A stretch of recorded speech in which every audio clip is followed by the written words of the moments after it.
Hi guys, what's up? My name's Ercy and welcome back to my channel. In today's video, I'm going to be comparing Infinite Country by Patricia Engel with American Dirt by Jeanine Cummins. If that's something you're interested in, then stick around. So the reason why I'm doing this video is because I read both of these. I read both of these books. Long story short, if you're looking for a book about an immigrant story, then just get this book. Just get Infinite Country. If that's all you needed to hear, here you go. This is a really good book. I'm happy to enlighten you. Now, I don't want to come across as a person that just says, this book sucks, because it didn't. It's not that bad. I can see why people would like this book. I just feel that the marketing for this book sends the wrong message about the immigrant experience, as opposed to devoting that kind of energy towards a book that's similar to this one, towards Infinite Country. I just feel like this one just deals with the issue of immigration much better than it does with American Dirt. Not to say that this one's terrible, because it's not. I just feel like this is a better option. So at the end of the day, if you are looking for a story that highlights the Hispanic or Latino immigrant experience, then I implore you, pick up Infinite Country or others like it, because I feel American Dirt has issues. Now, while they are both different when it comes to the genre, the plot, how it approaches the experience, or the stories that are being told, I feel that the general idea that they're both trying to convey is trying to give the audience or the reader this kind of glimpse into what it's like, or some kind of perspective as to what it's like to being an immigrant coming into the United States, particularly from the Latino or Hispanic side of things, especially those coming in illegally. Now, while both experiences detailed in these books are completely different, I still feel it's important to discuss the differences between both and how the stories are shared and by whom. And I feel like it's something that's very complex and something that's worth discussing. And that's something I want to kind of do here. So before we get into the books, I'm just going to share a little bit about myself and how I'm approaching these books and my experience when it comes to the topic of immigration. So I feel like this is important because the way that you approach a book, or your own perspective, or what you bring towards a certain subject, it's going to vary. It's going to be different from how it would another person, because we all have different experiences and we all come from different places. So I feel like it influences the way that you think about a book or you think about a topic. I feel like it's worth mentioning where I come from, because it influences the way that I see things, and it might not be the way that other people would see it. And that's why some of these books are worth the criticism from different perspectives, because if you're just hearing it from one perspective or one group of people, you lose out on how it affects other people. My approach towards a book may be different from another person's, and that's okay, because we all come from different places. And it's always going to influence the way that we approach a book or a subject or whatever it is that you're reading about, right? So I was born in the U.S. My parents are Dominican immigrants from the Dominican Republic. They came to the U.S. legally in the 1980s. They went to New York. And I have many family members that have immigrated to the U.S., both legally and illegally. Those that came illegally were eventually able to receive their residency, their green cards, work visas, all that good stuff, right? And I believe only one family member that I know of was deported, but he was able to earn his way back into the country. Some of my family members have also decided to move back, decided that this wasn't the place for them, and they've moved back to Dominican Republic and have found joy and happiness there. So both of my parents and my older brother have dual citizenship for the United States and Dominican Republic, and me and my younger brother, we were both born in the U.S. and we only have U.S. citizenship. I have also lived in another country for a period of time where I was unfamiliar with the language spoken there, and that was Italy. So I think it's safe to say that I have some knowledge or experience when it comes to the topic of immigration, simply because it's something that has impacted me personally. This is the perspective from which I am approaching these two books. And it's not to say that I'm super sensitive towards the subject, because I'm not. And it's not to say that I'm an expert either, because I'm not. It's just to say that my experience having these close familial ties, dealing with this topic or dealing with this issue, right, of immigration, would just lead me to have a different perspective than someone else who may not have that kind of experience. And it's not to say that not to say that I'm more knowledgeable, because I'm not. It's just, this is just from how I approach these things. So with all of that out of the way, let's talk about how it relates to the importance of promoting own voices and the complexity of the issue when it comes to writing about a culture that is different from one's own. So when we hear the term own voices, it just simply means that the book is just talking about a person or a theme that's marginalized, and the author is a part of that group, is a part of that marginalized group. So, for example, in The Poet X by Elizabeth Acevedo, our main character, Xiomara, is an Afro-Latina Dominican, born of Dominican parents, and Elizabeth Acevedo is also Afro-Latina. In Felix Ever After, Kacen Callender is trans. The main character of the book is also trans. So these stories are important because you have a main character that identifies with a certain perspective, and the author is someone who personally relates to that perspective. So obviously a person of that group would be a better resource when you're looking towards learning about a certain culture or a certain perspective or a certain lifestyle than someone who is not of that culture. And it's not to say that people cannot write books about a culture that is not of one's own.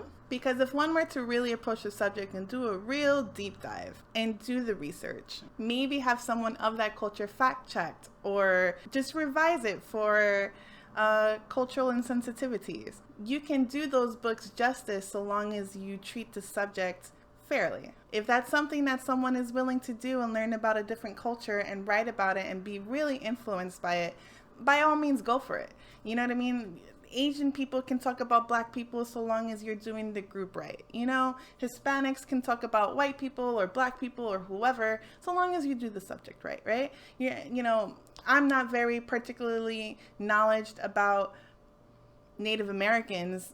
I'm not going to write a book about Native Americans because I don't know that much. You know what I mean? But let's say it was something that I really wanted to do. I would do the research, maybe get in contact with some associations, you know, really try to do my best to make sure that I'm treating that subject right in order to not offend with things that I'm not knowledgeable of or I'm ignorant of. You know what I mean? And I think it's a matter of checking your sources as a reader as well. Thinking to yourself about how honest a certain material is going to be is dependent upon who writes it, right? Dependent on who the source comes from can determine the level of credibility you can give towards the subject, because you can ensure that you're getting it from a good source. So when it comes to these two books in particular, Infinite Country is an own voices book because we're talking about a Colombian family, and the author, Patricia Engel, is Colombian. Her parents are Colombian immigrants. Jeanine Cummins is not Mexican, even though the main characters and the majority of the characters in here are Latino or Mexican, and she is not of that. I believe she later on said that one of her grandparents was Puerto Rican or something, but Jeanine Cummins does not identify as something similar to what is being spoken about in this book. And again, it's not to say that people should gatekeep their culture and their stories. It's just to say that if you're going to write about another culture and profit from writing about another culture, just do it right. In my opinion, I feel that this book has some problems when it comes to talking about Mexican people. I honestly felt like I was in an episode of Narcos. There were a lot of stereotypes. Could it have benefited from further editing? Perhaps. It's not a terrible book. I just don't think it deserved the hype that it got. Like, I really don't. But let's talk about the hype. I feel that both of these books received a fair amount of equal publicity and attention. I'm not going to say that this one got more than this one because this one was promoted really well. Both of these books were Book of the Month selections. They were both New York Times bestsellers. I believe they probably still are. They were both front row and center at Barnes & Noble's when you walk into the store. American Dirt was part of Oprah's book club. Infinite Country was part of Reese's book club. So I feel like the publishers did a really good job when it comes to promoting both of these books. In my opinion, I feel that the hype behind American Dirt was not well deserved simply because there's a lot of bad stereotypes in this book. And if you're going to market this towards, like, if you're going to mass market this book and make it so that everyone wants to read this book, it should be a book that doesn't treat people the way that this one did. I also feel like a lot of the stuff that was being done on the book tour was very appropriative, where we have barbed wires as decorations in the bookstores. Now, granted, it's on the cover. However, you're using this symbol as decoration when this is a symbol that is meant to prevent people from feeling welcome. It's a symbol for people trying to seek sanctuary, showing them that they're still not welcome here. It's a symbol for trespassing. It's a literal symbol used to differentiate two groups of people, where one group of people who lives on one side is not deserving of living on the other side, or at least made to seem that way. And not only did she have it in the bookstores, she had it on her nails. If she was really trying to tell a story from a genuine place and a general regard for Mexicans and Latinos, then she and her publishing team at Flatiron should have made better choices when they were marketing this book. It just says to me that the author of this book didn't take into account the fear of the people from which she was actually writing about. I also feel that the tagline of this generation's grapes of wrath is just rude when you have a story full of stereotypes. If anything, I would give that praise to Infinite Country, because it tells the story of a Colombian family trying to chase after the American dream, right? And that's sort of the theme behind the Grapes of Wrath, where during the Dust Bowl, and you have these families traveling towards California for this dream and then being let down by the dream when they get there, right? And that's sort of what we see here in Infinite Country. Again, story of a Colombian family chasing after the American dream and are torn apart chasing those opportunities that may not have brought about the happiness that they were promised. Which is why I really was so happy that Infinite Country got the attention that it deserved. Because this is a great book. But let's move on. Let's talk about the approach to these books. I don't think that Jeanine Cummins made a poor decision when it came to talking about immigration or this story in the way that she did here, which was like a thriller. There are so many examples of people moving from one country to another, and it's feeling like some kind of thriller movie or a horror movie sometimes. Take, for example, so many stories coming out of North Korea, right? Where people are escaping these concentration camps and stuff that they're setting up over there. It can literally feel like a horror movie. So I don't feel that the approach to this was bad in terms of it being a thriller, because essentially we have a woman escaping to the United States with her son because the cartel is after them, because her husband and the majority of her family was murdered at a quinceañera by the cartel because her husband wrote an expose about them, or made an expose about the cartel leader. I mean, that's a great thriller topic. Like, go for it. I'm with it. I can't knock her for that, because that's a really great concept. But there were many things that were exaggerated and stereotyped for the sake of it being a thriller. For example, the majority of the men that Lidia encounters along the way, they're rapists, murderers, killers. They're all connected to the cartel. So it's like the majority of the people that she meets along the way, they're all connected to the cartel, and that's just sort of this impression that's left by this book. There was this level of paranoia that makes sense for it being a thriller, but to then go on to say that this is the story of the generation, right? This is the story of immigration.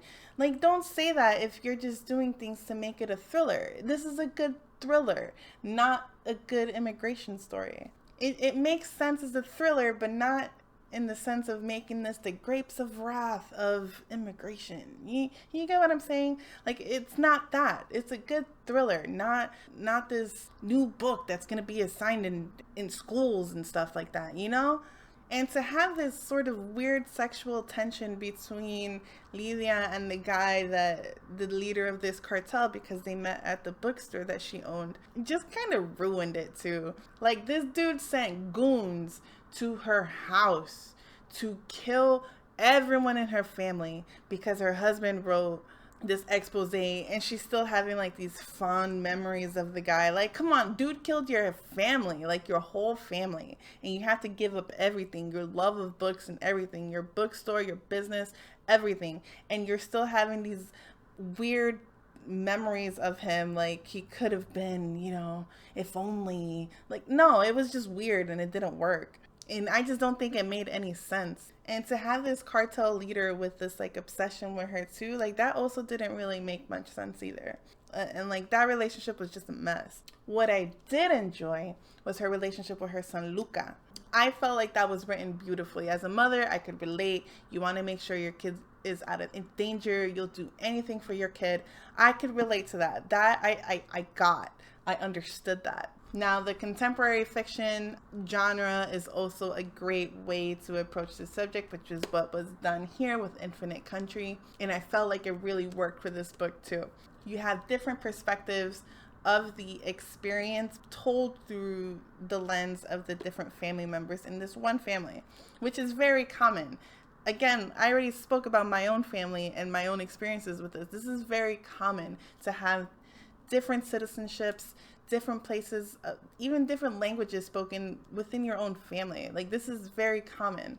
We have Talia, she's escaping a correctional facility in Colombia, trying to make it back home in order to catch a flight to the US because she's a US citizen. You have her parents, Mauro and Elena, recapping their journey to the US and their experiences when they get there. You get perspectives from Talia's siblings, Karina and Nando, and how they live different experiences from each other because Karina was born in Colombia and Nando was born in the US, and they're both living in the United States. You have both of them talking about their own experiences dealing with other people in the US because of their Colombian heritage too. This otherness that they feel because this is something that's felt by a lot of Hispanic people and Latinos in the US. I myself feel that too. The reality versus the fantasy of what is the American dream. The different perspectives on what it's really like to live in the United States and how it is perceived by those who don't live here. I just feel that this book really did a good job when it comes to talking about the complexity